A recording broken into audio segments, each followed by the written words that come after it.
Hello, Paul here from AMD Automotive at Carrington, Sydney. Gonna show you this. I've got an Audi A6 that I got given forward selector Stronic gear knob on this one here. And the reason why it's forward, because they've got the selector button at the front there. Alright, that's how I received it. Was like that. Okay, I have removed the cover that's in the console. Yeah, there it is there. Moved it to the side. And the biggest problem I've got now is the actual holes are on the side.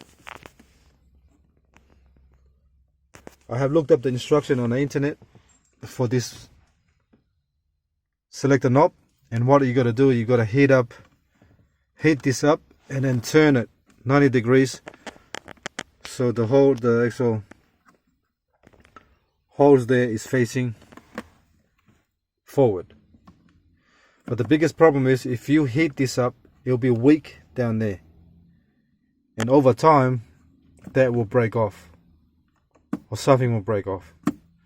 So it's a good function to have, but if something goes wrong, you have to buy a brand new selector.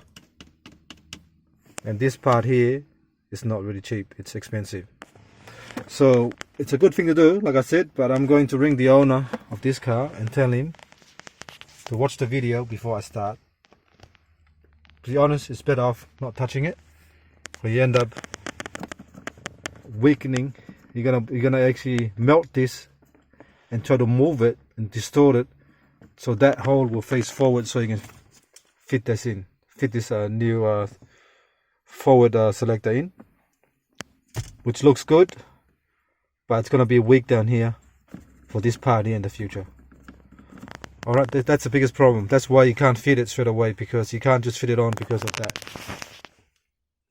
That hole there is facing side, it's on the side. That's why this selector is on the side, because that button pull on this goes in that hole, then pull it up to select gears. See, up. That's what the actual button does.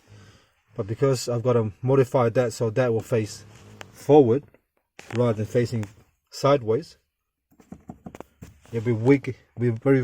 Actually gonna be weak down here to actually. I won't recommend it for any Audi. All right. Thanks for watching, and please subscribe.